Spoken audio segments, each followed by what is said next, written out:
Hey guys, welcome to my channel, The Idea Machine Marketing Basics. Today we're going to talk about the second part of chapter 2, which essentially dives a little bit deeper into private versus public sector dynamics. Remember that marketing is all about creating a sense of desire. As a quick overview, we are going to just go through the private versus public sector dynamics and some pros and cons of the public and private sector and different types of businesses that fall under the private sector. Public versus private sector. So, as any industry can essentially be defined as under two large buckets. The first being the private sector, which is essentially very dominant in mixed and developing economies, particularly for those industries that are more favored towards free markets.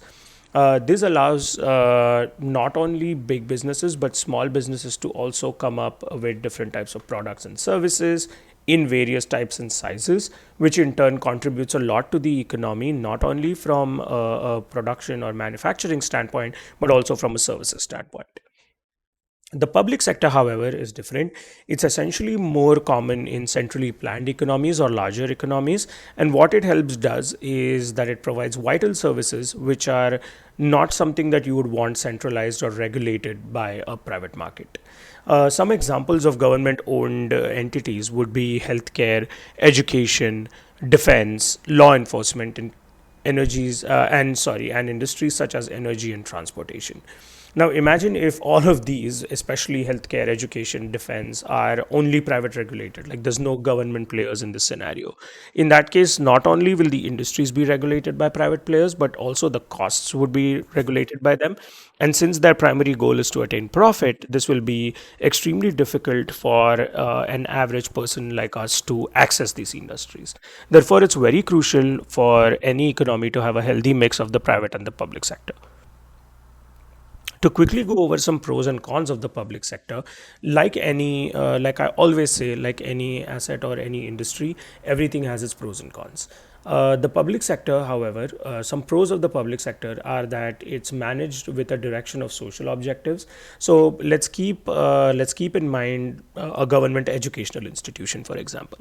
So an educational institution will always be created with a focus of providing education and not making profit, like I said before. Even though an education institution, let's say a school, might be facing losses, but it can still be sustained, especially if there is a lot of students partaking or learning from the educational system. And that might help the government to fund it more over any private institution, which, if it doesn't make money, for example, might just close down because they are not seeing profit in that. However, like I said before, there are always cons to everything. Some of the cons of the public sector would be that it might be a little more inefficient because there's no strict profit targets. So again, this is not a take on anything, but this is purely from an example perspective. That if there is a teacher, for example, teaching in a government institution versus a private one, because their salaries might be different, their dedication to teaching might be different. Therefore, it's very crucial that that part is monitored by the government. Government subsidies can foster inefficiencies in operations, in marketing the efforts, etc. Essentially, just making people feel that, oh, this is running with funds from the government, so why should we put our effort in it? And the last thing would be that government may interfere in business decisions for political gain. So let's say using these children as for example, as political bait, if I am to say, like using these schools for politicians to come and increase their vote bank, that would be wrong, right? Because the primary focus of these institutions is only to disburse education and nothing else. So that should always be the primary focus, but that's a con of the public sector. To quickly talk about different types of people in the private sector, today we are only going to focus on sole traders. So, some pros and cons of sole traders are things that we'll go over today. When we talk about a sole trader, let's keep in mind your local kirana wala or just a store owner. So they can set the store up with no legal formalities. Like, of course, there are always legal paperwork to go through, but they won't have to jump through the same hoops that a DMart might have to go through, for example. The owner enjoys complete control and keeps all the profit. So, as you might have seen, your local kirana wala or store guy always hires their own family people, or it's probably family run. It doesn't hire outside people. So, essentially, all the profits will always go to the owner. There's always a flexibility in working hours. I mean, they can come and go as they please, which any store owner practically can do.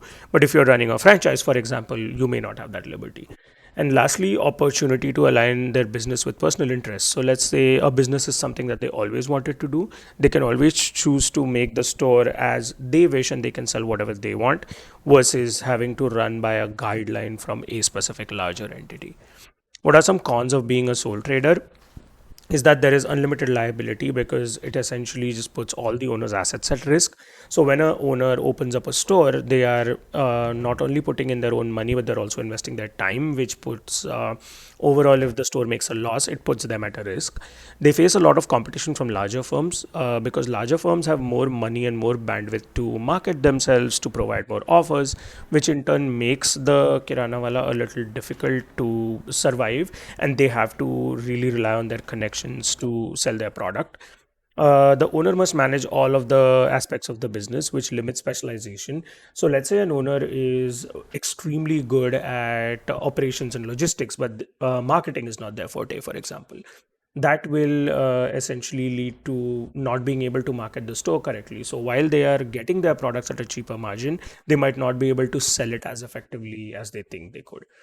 Difficulty in raising additional capital. Let's say they want to expand the store, they want to buy the store right besides them, they want to make the store bigger, but because they cannot raise additional capital as a part of a formal process, it becomes a little difficult to source those funds.